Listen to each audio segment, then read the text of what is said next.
បញ្ឈប់ទៀតទៅអំពើថោកទាបការយកលុយយកកាក់លុយកាក់ដែលលោក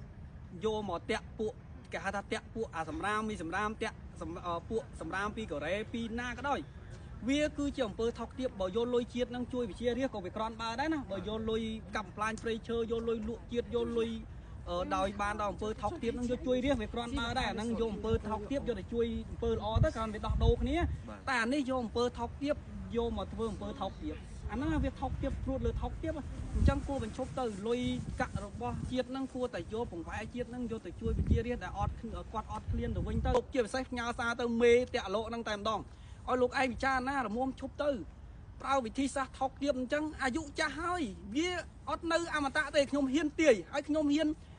ខ្ញុំថាខ្ញុំប្រមើលមើលឧបនិស្ស័យប្រមើលមើលគេឲ្យជោគវាសនាខ្ញុំមិនមែនគ្រូទាយទេតែខ្ញុំទាយថាអ្នកដែលធ្វើច្បាប់តាក់តែងច្បាប់គេដាក់គេសិតតែពួកប្រឆាំងក្រៅប្រទេសជាឧទាមហ្នឹងអ្នកដែលតាក់តែងច្បាប់គេបានលោកឯងធ្វើច្បាប់អីក៏បានណាធ្វើច្បាប់កាច់ចង់ចាំងទៅពួកប្រឆាំងដាក់ស្អីក៏ដាក់ទៅមិនស្រាប់តែក្បាលវល់លោកឯងតែលោកឯងអត់អាចធ្វើច្បាប់គេហៅថាលោកឯងអត់មានអំណាចធំជាងក្តារមឈូសទេខ្ញុំទាយលោកឯងអត់មានរស់ជីវិតអមតៈទេអត់អាចរស់បានរហូតដល់ខ្ញុំធានាថាលោកឯងនឹងស្លាប់ខ្ញុំនឹងទាយថាលោកឯងអត់រួចខ្លួនពីសេចក្តីស្លាប់ទេខ្ញុំហ៊ានដាក់ជីវិតខ្ញុំហ៊ានភ្នាល់បើសិនបើជនផ្ដាច់ការនៅស្រុកខ្មែរអត់ស្លាប់ខ្ញុំសុំកាត់ក្បាលកវត្តចោលហ៊ានពលាអត់មាននរណាមួយជីវិតអមតៈទេគឺគង់តែស្លាប់អត់មានយូរទេហើយក៏អត់មានកិច្ចរួចខ្ញុំក៏ដោយក៏ខ្ញុំក៏គង់តែងាប់ដែរខ្ញុំធានាបើខ្ញុំអត់ងាប់ខ្ញុំដាក់អីក៏ដាក់ដែរខ្ញុំធានាខ្លួនឯងហ្មងពេលមិនដឹងថាងាប់យូរងាប់ឆាប់ឥឡូវហ្នឹងឈឺជំងឺគ្រប់បែបយ៉ាងហ្នឹងអញ្ចឹងបាទខ្ញុំហ៊ានថាគិតថាបើខ្ញុំគង់ងាប់ដោយសារលើសឈាមងាប់ដោយសារស្ពុកដៃស្ពុកជើងដែរវាជីវិតហ្នឹងវាអត់មានណាកិច្ចរួចទេអញ្ចឹងបាទខ្ញុំផ្ញើសារហើយលោកវ៉ាន់ឌីយល់យ៉ាងម៉េចដែរខ្ញុំតាមពិតទៅបានដំណឹងមកឮថាឈ្មោះដែលតាក់អាឡុកហ្នឹងគឺគាត់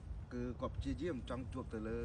លោកហ៊ុនសែនប៉ុន្តែដោយសារតែលោកហ៊ុនសែនមិនជួបដោយសារគិតថា credit ទាបពេកទៅពួកឈ្មោះទាំងអស់ហ្នឹងខំប្រឹងមែនទែនព្យាយាមក្នុងការដើរតាក់អាឡុកនៅប្រទេសកូរ៉េនេះប៉ុន្តែវាមិនជោគជ័យដោយសារតែយើងឃើញថាអ្នកដែលគេតាក់បោបានហ្នឹងគឺប្រៀបដូចជាអីលោកលៀបអ្នកដែលតាក់អាឡុកបានជាពិសេសនៅកូរ៉េនេះតាក់បានប្រមូលបានដូចកាយសម្រាមអញ្ចឹងពួកដែលចូលហ្នឹងខ្ញុំថាពួកសម្រាមទេហេតុអីបានជាខ្ញុំថាសម្រាមដូចជួយគៀសម្រាមអញ្ចឹងហើយក៏ជាកាលដូចថាគេហៅថាចម្រាញ់ណា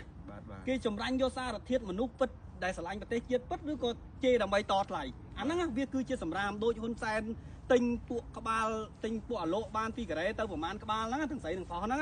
សិតតែសម្រាមទេខ្ញុំហ៊ាននិយាយថាអញ្ចឹងពួកហ្នឹងសិតតែពួកសម្រាមទេអញ្ចឹងវាគ្មានតម្លៃទេអ្នកដែលគេស្នេហាជាតិពិតប្រកបគឺគេមិនចោះចូលគេមិនយកអផលប្រយោជន៍អញ្ចឹងដើម្បីលៀបសការៈដើម្បីផលប្រយោជន៍តិចតួចដើម្បីយល់លេសថាដើម្បីចូលស្រុកដើម្បីម៉ែឪឪពុកម្ដាយគ្មានអ្នកណាគ្មានអត់មានឪពុកម្ដាយម៉ែឪអត់មានអ្នកណាមានសម្ពាធទេម្នាក់មែនទេអញ្ចឹងការដែលតាក់បានពីកូរ៉េនេះសិតតែជាពួកសម្រាមខ្ញុំហ៊ាននិយាយអញ្ចឹងបាទខ្ញុំគ្រប់គ្រងដោយលោកយល់ដែរពួកដែលឈ្មោះតាក់អាឡុកនៅប្រទេសកូរ៉េនេះឈប់សកម្មភាពហ្នឹងទៅព្រោះសកម្មភាពនេះវាគឺជាសកម្មភាពដ៏គួរខ្ពើមឆ្អើមហ្នឹងហើយបាត់គេឈ្មោះគេទៅយល់មែនទែនហើយពួកយើងដែលជាអ្នកដែលស្មោះត្រង់នៅជាមួយនឹងគណៈបកប្រឆាំងគឺយើងព្យាយាមមែនទែនគឺធ្វើយ៉ាងណាក៏ដោយគឺប្រឆាំងជាមួយនឹងរដ្ឋាភិបាលទាមទារសិទ្ធិសេរីភាពពេញលេញឲ្យប្រទេសខ្មែរមានលទ្ធិប្រជាធិបតេយ្យគ្រប់គ្រាន់អូខេហ្នឹងហើយដូច្នេះទង្វើថោកទាបទាំងអស់នេះលោកមិនអាចប្រើមកលើជនដែលស្នេហាជាតិពិតប្រាកដដែលចង់ឃើញប្រទេសជាតិផ្លាស់ប្ដូរពិតប្រាកដទេអញ្ចឹងគួរតែបញ្ឈប់ទៅពួកលោកគឺគេដឹងមុខសញ្ញាទាំងអស់គេយកមកនិយាយក្នុងក្រុមពួកយើងហើយគេបានវាតម្លៃលោកគឺជាជនថោកទាបមែនទែន